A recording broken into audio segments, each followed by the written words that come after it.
So if you want to apply for SIV, let's say they were a translator, and Right. now they're in hiding from the Taliban and they're living in Afghanistan. And so the first thing they need to do is get a 1-year employment verification letter. Then they would get a recommendation letter from a direct supervisor. You have to complete the form DS-157. That's your supplemental non-immigrant visa application. I'm only going through this because I'm helping my son apply to college, so it's a very similar process. So here's one that I thought was interesting.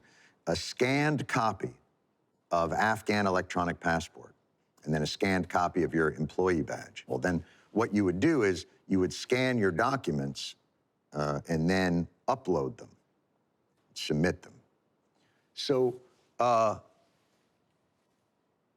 we insane?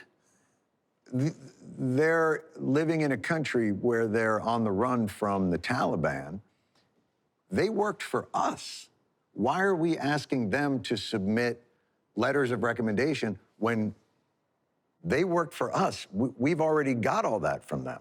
The premise is sound. We never want to allow a dangerous person knowingly to come into this country or to stay here if they're a danger to Americans. Sure. But this is even, I mean, even if you get that done and you get approved, you have to go to the embassy. You need an interview. Yes. Do we have an embassy there? I'm not sure it's a functioning embassy. and the consular... It's a building. So we're talking about the need for a lily pad, and that may mean leaving Afghanistan, go to a third country in the meantime.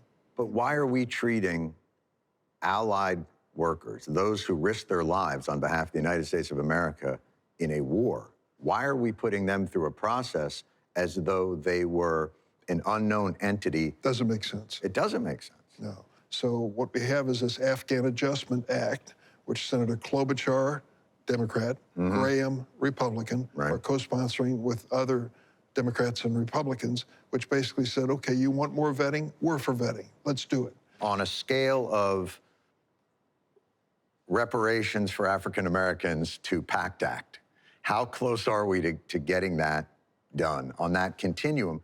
There is a bipartisan group supporting this bill. That's good. But we need that critical number of 10 Republicans who will support us. We want to get it on a bill that has to pass. I won't try to explain what's wrong with the Senate. It'd take too long. But you want to attach it to like an omnibus or the defense spending, NDAA, so that they can sneak it in there. They wouldn't do it as a standalone. Not sneak it in, but put it on a bill that is destined to pass. You say potato. I say potato. Now, if it passes, what changes? We create this pathway for many of these Afghan refugees to eventually get the ticket to ride a green card. Graham and Klobuchar have said is you want to vet, keep vetting, but get it done quickly because there's so many people that deserve our help. Let's take a different tack for a moment. Ukraine is having, obviously, they're at war with, Russia has invaded them, and they have a humanitarian crisis. And so we create a program for Ukraine and Ukrainians who wish to come here. And within a couple of months, I think 100,000 Ukrainians have come here on humanitarian status. Ukraine has a difficult time, even in their own country, determining who might be helping the war effort for Russia. And for Afghans, we throw up our hands and say, look, we're trying, but you just have to be able to get a scanner. Consider the contrast. Yeah. When it comes to governments, we trust the Ukrainian government, and we are working with them. Taxpayers are supporting them in massive amounts to defeat Putin. I'm not suggesting that that program for humanitarian parole for Ukrainians is wrong.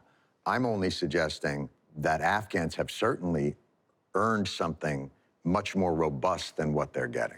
But the point I was trying to get to is Ukraine is a government that works with the United States. The same can't be said for the Taliban in terms of... But these people worked for us. Do we trust us? They worked for us, but the folks who are resisting this in Congress, on the Republican side, some of them don't want any immigrants from anywhere.